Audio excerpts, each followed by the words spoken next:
ಉದ್ದೇಶ ನಾವೆಲ್ಲ ಸಂಘಟಿತರಾಗ ಇದು ಒಂದು ಇದೆಯಲ್ಲ, ಈ ನುಗ್ಗನ್ನ ಒಂದನ್ನು ಯಾವ ಕಿತ್ತಾಕ್ಬೋದು, ಕತ್ತೆಲ್ಲ ಬೆಳೆ ಕಟ್ತಾರೆ, ಒಂದು ಕತ್ತ ಹೇಗೆ ಎಳ್ದಾಕ್ಬೋದು. ಒಂದೊಂದು ಜಾಯಿಂಟ್ ಆದ್ರೆ ಬೆಳಿಲಿಕ್ಕೆ ಆಗುದಿಲ್ಲ, ಕತ್ತದ ಬೆಳ್ಳಿ ಕಟ್ಟಿ ಕೊಡ್ತದ ಅವಾಗ.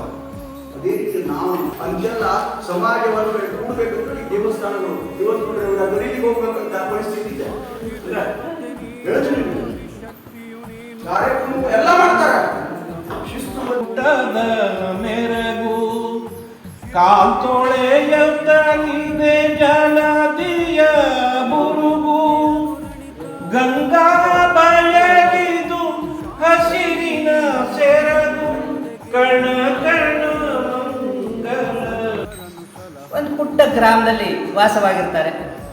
ಪುಟ್ಟ ಮಗು, ಸಾಮಾನ್ಯ 5-6 ವರ್ಷದ ಮಗು. ತಾಯಿ ದಿವಸಕ್ಕೆ ಕೂಲಿ ಮಾಡ್ಕೊಂಡು ಮನೆಗೆ ಬಂದು ಮಗುವನ್ನು ಸಾಕ್ತಾ ಇರ್ತದೆ. ಮಗು ದೊಡ್ಡ ಆಗ್ತದೆ, 6 ವರ್ಷ 7 ವರ್ಷ ಆಯಿತು. ಮಗು ಕೇಳ್ತದೆ, ಹೀಗೆ ದಿವಸ ಮನೆ ಅಂಗಳದಲ್ಲಿ ಆಡ್ಕೊಂಡು ಏನಪ್ಪ ನೀನು, ಸ್ವಲ್ಪ ಏನಾದರೂ ಕಲಿ, ಶಿಕ್ಷಣವನ್ನು ತಗೋ, ಮುಂದೆ ನಿನಗೆ ಒಳ್ಳೆಯದಾಗ್ತದೆ. ಶಿಕ್ಷಣ ಅಂದರೆ ಏನು, ನೀನು ಕಲ್ತ್ಕೊ, ಗೊತ್ತಾಗ್ತದೆ ನನಗೆ. ಎಲ್ಲಿ ಕೊಡ್ತಾರೆ? ಹಾಗಿದ್ದರೆ ಇಲ್ಲಿಂದ ಸ್ವಲ್ಪ ದೂರದಲ್ಲಿ ಒಂದು ಗುರುಗಳಿದ್ದಾರೆ, ಅವರು ಕೊಡ್ತಾರೆ, ನನಗೂ ಅಲ್ಲಿ ಕಳಿಸ್ಕೊಡೋದು. ಸರಿ, ಇವತ್ತಿನಿಂದ ನೀನು ಶಾಲೆಗೆ ಹೋಗು ಅಂತ ಶಾಲೆಗೆ ಮಗುವನ್ನು ಕರ್ಕೊಂಡು ಹೋಗ್ತಾಳೆ. ಅದು ಒಂದು ಗುರುಕುಲ ಪದ್ಧತಿ ಇರುವಂಥ ಶಾಲೆ ಅಂತ ಅಂದ್ಕೊಳ್ಳೋಣ. ತಾಯಿ ಮಗುವನ್ನು ಕರ್ಕೊಂಡು ಹೋಗಿ ಶಾಲೆಗೆ ಬಿಡ್ತಾಳೆ. ಒಂದು ದಿವಸ ಆಯಿತು, ನಡುವೆ ಒಂದು ಪುಟ್ಟ ಕಾಡು, ಒಂದು 2 ಕಿಲೋಮೀಟರಷ್ಟು ಕಾಡಿರ್ತದೆ. ಮಗುವನ್ನು ಕರ್ಕೊಂಡು ಹೋಗ್ತದೆ, ತಾಯಿ ಬಿಟ್ಟಿರ್ತಾಳೆ, ಮತ್ತೆ ಪುನಃ ಕರ್ಕೊಂಡು ಬರ್ತಾಳೆ. ಹೀಗೆ ಪಾಪ ಕೂಲಿ ಮಾಡಿ ಮಲ್ಕೊಳ್ಳೋಣ ಎಷ್ಟು ದಿವಸ ಅಂತ ಕರ್ಕೊಂಡು ಹೋಗ್ತಾಳೆ. ಅದೇ ಒಂದು ದಿವಸ ಮಗು ಹೇಳ್ತದೆ, ನೋಡಪ್ಪ ನನ್ನ ಹತ್ರ ಇರುವಂಥ ಧಾನ್ಯ ಎಲ್ಲ ಖರ್ಚಾಯಿತು, ಕೂಲಿ ಮಾಡಿ ಬದುಕೊಳ್ತಾನು, ಹಾಗಾಗಿ ಇನ್ನೊಂದು ದಿವಸ ನೀನೇ ಹೋಗ್ತೀನಿ. ಅಮ್ಮ, ನಾನು ಹೇಗೆ ಹೋಗ್ಲಿ, ನಾನು ಒಬ್ಬನೇ ಹೋಗೋದು ಹೇಗೆ? ಕಾಡು, ದೊಡ್ಡ ಕಾಡು, ಪ್ರಾಣಿ ಎಲ್ಲ ಬಂದು ಹುಲಿ ಬಂದು ನಾನು ಹಿಡಿದುಬಿಟ್ರೆ ನಾನು ಹೇಗೆ ಹೋಗುದು? ನನಗೆ ಹೆದರಿಕೆ ಆಗ್ತದೆ. ಅಮ್ಮ, ನೀನೇ ಬರಬೇಕು. ಇಲ್ಲಪ್ಪ, ನಾನು ಬರೋಕ್ಕಾಗೋದಿಲ್ಲ, ನನಗೆ ಇವತ್ತು ನಾನು ಹೋಗಲಿಲ್ಲ, ನಿನ್ನನ್ನು ಕರ್ಕೊಂಡು ಹೋದೆ ಅಂದರೆ ನಾಳೆ ನಿನಗೆ ಊಟಕ್ಕಿಲ್ಲ, ತಿಂಡಿಗಿಲ್ಲ, ಏನು ಮಾಡೋದು ನಾನು? ಹಾಗಿದ್ದು ನಾನು ಹೇಳು, ನೀ ಏನು ಚಿಂತೆ ಮಾಡಬೇಡ, ನೀನು ಒಬ್ಬನೇ ಹೋಗು, ಮತ್ತು ನನ್ನ ಜೊತೆಗೆ ಯಾರು ಬರ್ತಾರೆ, ನೀನು ಹೀಗೆ ಹೋಗ್ತಾ ಇರು, ಆಯ್ತಲ್ಲ? ಹೆದರಿಕೆ ಆದ ಕೂಡಲೇ ನೀನು ಅಣ್ಣನ ಕರಿ. ಅಣ್ಣ? ನನಗೆ ಯಾರು ಅಣ್ಣ ಇದ್ದಾರೆ? ನಾನು ಯಾವತ್ತೂ ನೋಡಲೇ ಇಲ್ಲವಲ್ಲ. ನೀನು ನೋಡಲಿಲ್ಲ, ಕಾಡಲ್ಲಿ ಅವನು ಆಕಳುಗಳನ್ನು ಗೋವುಗಳನ್ನು ಕಾಯ್ತಾ ಇದ್ದಾನೆ, ಅಲ್ಲೇ ಇಟ್ಕೊಂಡು ಅದ್ರ ಜೊತೆಗಿದ್ದಾನೆ. ನೀನು ಕರೆ ಅವನ್ನ, ಅವನು ಬರ್ತಾನೆ, ಅವನು ನೆನಪಿಸ್ಕೊಂಡು ಮಾಡ್ಕೊಳ್ತಾ ಹೋಗ್ಬೋದು. ಖಾತ್ರಿಯಲ್ಲ, ಸತ್ಯವಾದ ವಿಚಾರ. ಸರಿ, ಹೋಗ್ತಾನೆ ಮಗ. ಅಮ್ಮನ ಮೇಲೆ ವಿಶ್ವಾಸ ಇಟ್ಕೊಂಡು, ಅಮ್ಮ ಹೇಳಿದ್ದಾನೆ ಅಣ್ಣ ಇದ್ದಾನೆ ಅಂತ ಖುಷಿಯಿಂದ, ಅಣ್ಣ ಸಿಗ್ತಾನೆ ತನಗೆ ಅಂತ ಹೋಗ್ತಾನೆ. ಸ್ವಲ್ಪ ದೂರ ಹೋಗ್ಬಿಟ್ಲೆ ಅವನಿಗೆ ಹೆದರಿಕೆ ಶುರುವಾಗ್ತದೆ. ದೊಡ್ಡ ದಟ್ಟಾರಣ್ಯ, ದೊಡ್ಡ ಕಾಡು. ಹೋಗ್ತಾನೆ ಅಳೂರೇ ಬಂದ್ಬಿಡ್ತದೆ. ಒಂದೇ ಮಗು, ಪುಟ್ಟ ಮಗು, ಅಳೂನೇ ಬಂದ್ಬಿಡ್ತದೆ. ದೊಡ್ಡ ಕೂಗ್ತಾನೆ, ಅಣ್ಣ ಎಲ್ಲಿದ್ದೀಯಾ, ಬಾ ನೀನು.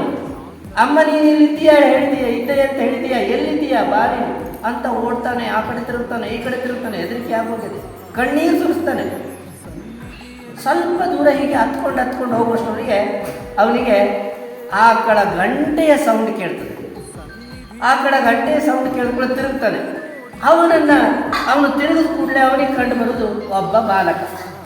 ಆಕಳನ್ನು ನಡೆಸ್ತಾ ಮುನ್ನಡೆಸ್ತಾ 2-3-4 ಆಕಳ ಇದ್ದಾವೆ ಜೊತೆಗೆ ನಡೆಸ್ಕೊಂಡು ಆಕಳಲ್ಲಿ ಮೇಯ್ತಾ ಏನೋ ಯಾಕೆ ಕಳ್ತಾ ಹೋಗ್ತಿದ್ದೀಯೋ, ನೀನೇ ಅಲ್ಲ ನನ್ನ ಅಣ್ಣ, ನಮ್ಮ ಅಮ್ಮ ಹೇಳಿದ್ದಾಳೆ ನೀ ನನಗೆ ಶಾಲೆ ಬಿಟ್ಟುಕೊಡು. ನಿನ್ನ ಶಾಲೆ ಇಲ್ಲಪ್ಪ, ಎಲ್ಲೇ ಕಾಡಿನ ಆ ಕಡೆಗೆ. ಸರಿ ಬಾ, ನಾನು ಬಿಟ್ಟು ಕೊಡ್ತಾನೆ. ಆಮೇಲೆ ಪುನಃ ಬರುವಾಗ ಅರ್ಧಕ್ಕೆ ಬಂದ್ಬಿಡ್ಲಿ, ಅಣ್ಣ ನೀನು ಎಲ್ಲಿದ್ದೀಯಾ, ನನಗೆ ಮನೆಗೆ ಹೋಗ್ಲಿಕ್ಕೆ ಭಯ, ನೀನು ಬಾ. ಆವಾಗಲೂ ಅದೇ ಅಣ್ಣ ಸಿಗ್ತಾನೆ, ಮನೆಗೆ ತಂದು ಬಿಟ್ಟು ಹೋಗ್ತಾನೆ. ಒಂದಿಷ್ಟು ದೂರ ಕ್ರಮಿಸಿ ಅವನನ್ನು ಬಿಟ್ಟು, ನೀನು ಹೋಗು, ನಿನ್ನ ಮನೆಗೆ ಹೋಗ್ತೀಯ, ನಾನು ಇಲ್ಲಿ ಆಕಳನ್ನೆಲ್ಲ ನೋಡ್ಕೋಬೇಕು. ಅಲ್ಲಿಗೆ ಮುಗೀತು. ಹೀಗೆ ದಿನನಿತ್ಯನೂ ಅವನ ಅಣ್ಣನನ್ನು ಕರೆತಾನೆ, ಅಣ್ಣ ಬರ್ತಾನೆ ಬಿಡ್ತಾನೆ. ವರ್ಷ ಅಂತ್ಯ ಬಂತು. ಶಾಲೆಯಲ್ಲಿ ಗುರುಪೂಜೆ ನಡೀತದೆ. ಗುರುಪೂಜೆ ನಡೆಯುವಾಗ ಅಲ್ಲಿಯ ಆ ಸಮೀಪದ ಊರಿನವರೆಲ್ಲ ಏನೇನೋ ಗುರುದಕ್ಷಿಣೆ ಅಂತ ಬರ್ತಾರೆ. ಗುರುಗಳು ಹೇಳ್ತಾರೆ, ನೋಡಿ ನಾಳೆ ಒಂದು ಗುರುಪೂಜೆ ಇದೆ, ನೀವು ಗುರುದಕ್ಷಿಣೆ ಅಂತ ತರಬೇಕು. ಆಮೇಲೆ ನಿಮ್ಮ ಪಾಲಕರನ್ನು ಕರ್ಕೊಬರ್ಬೇಕು, ಅವರಿಗೆಲ್ಲ ಭೋಜನ ಇದೆ ಅಂತ ಹೇಳ್ತಾರೆ. ಸರಿ, ಗುರುಗಳು ಅಷ್ಟೇ ಹೇಳಿದ ಕೂಡಲೇ ಕೇಳ್ಕೊಂಡು ಬರ್ತಾನೆ. ಅಮ್ಮನ ಹತ್ರ ಬಂದು ಹೇಳ್ತಾನೆ, ಅಮ್ಮ ನಾಳೆ ಗುರು ಪೂಜೆ ಇದೆ, ನನಗೆ ಗುರುಗಳಿಗಾಗಿ ದಕ್ಷಿಣೆಯಾಗಿ ಏನನ್ನಾದರೂ ಕೊಡಬೇಕು.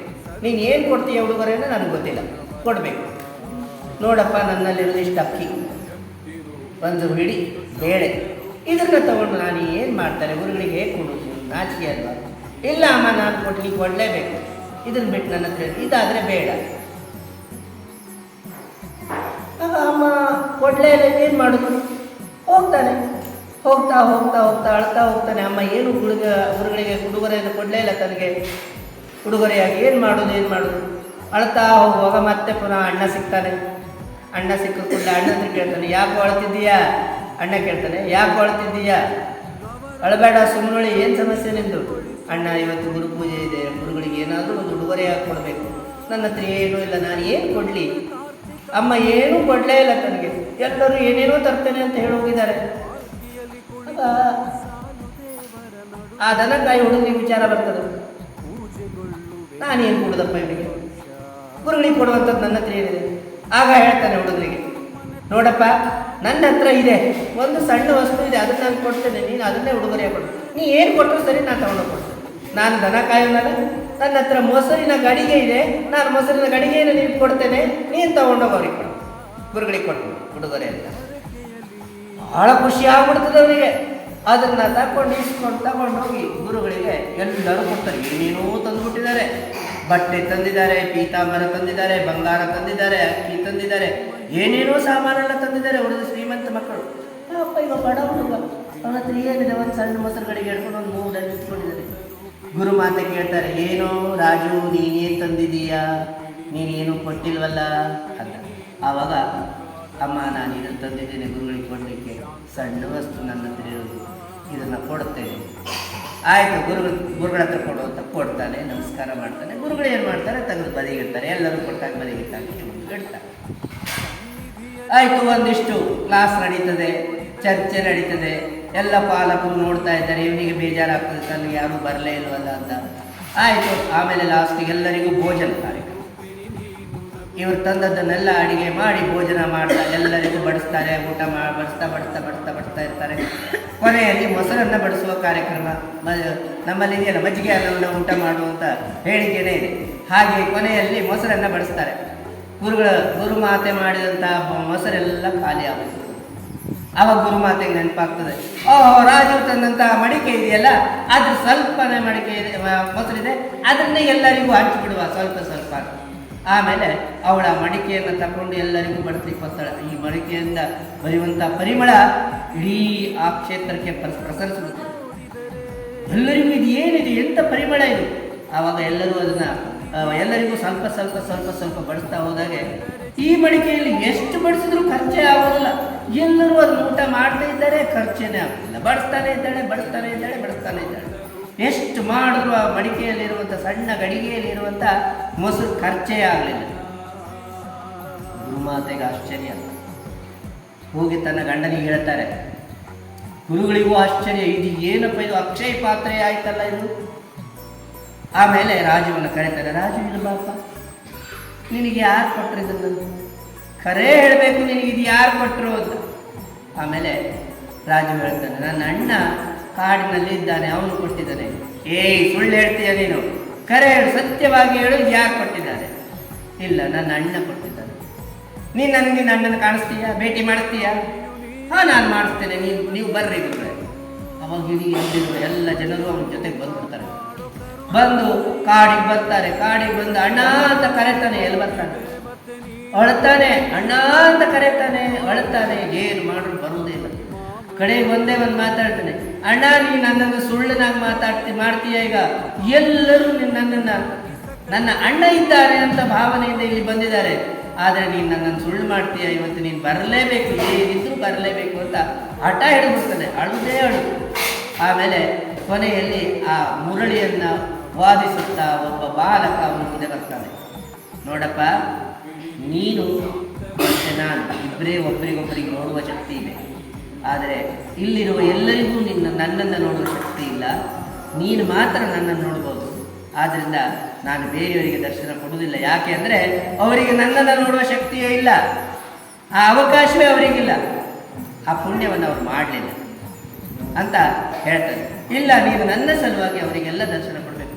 ಕನಿಷ್ಠ ಪಕ್ಷ ಗುರುಮಾತೆಗೆ ಮತ್ತು ಗುರುಗಳಿಗೆ ಆದ ದಕ್ಷಿಣೆಯ ರೂಪದಲ್ಲಿ ನಾನು ಅದನ್ನು ಕೊಡ್ತೇನೆ, ದರ್ಶನ ನೀನು ಮಾಡಲೇಬೇಕು ಅಂತ. ಆಮೇಲೆ ಗುರುಮಾತೆಗೆ ಮತ್ತು ಗುರುಗಳಿಗೆ ದರ್ಶನ ಕೊಡ್ತಾರೆ. ರಾಜುವಿನ ಸ್ವಚ್ಛಂದವಾದಂತಹ ಭಕ್ತಿ ಮತ್ತು ಗುರುಗಳ ಮೇಲಿಂದ ಇರುವ ಪ್ರೀತಿ, ಇನ್ನು ಕೊನೆಯದಾಗಿ ಅತೀ ಪ್ರಮುಖವಾಗಿ ತಾಯಿಯ ಮೇಲಿರುವಂತಹ ನಂಬಿಕೆ. ಅಣ್ಣ ಬರ್ತಾನೆ ಅನ್ನುವಂಥ ಒಂದೇ ಒಂದು ಮಾತಿನ ನಂಬಿಕೆಯ ಮೇಲೆ ಅಷ್ಟು ದಟ್ಟಾರಣ್ಯದಲ್ಲಿ ಆ ಪುಟ್ಟ ಮಗು ಓಡಾಡಿದೆ. ಅದು ಅಣ್ಣ ಇದ್ದಾನೆ ಅನ್ನುವಂಥ ಭಾವನೆಯ ಮೇಲೆ ಓಡಾಡಿದೆ. ಇವತ್ತೆಲ್ಲರೂ ನಾವು ಏನು ಮಾಡ್ತಿದ್ದೇವೆ ಕೇಳಿದ್ರೆ ತಾಯಿಯ ಮೇಲೆ ನಂಬಿಕೆಯಿಂದ ನಾವಿಲ್ಲಿ ಬರುತ್ತಾ ಇದ್ದೇವೆ.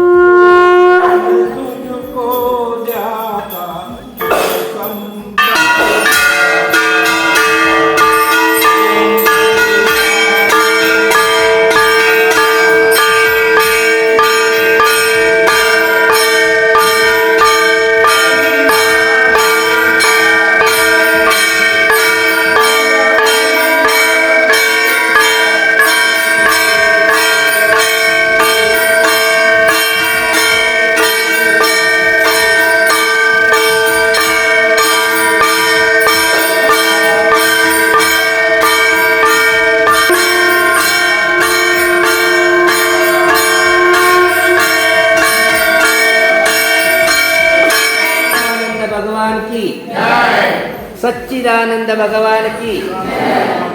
ನೀವು ಸಚ್ಚಿದಾನಂದ ಹೇಳಬೇಕು. ಜೈ ಜೈ ಶ್ರೀರಾಮ ಜನ್ಮಭೂಮಿ ಕಿ, ಜೈ ಶ್ರೀ ಕೃಷ್ಣ ಜನ್ಮಭೂಮಿ ಕಿ, ಜೈ.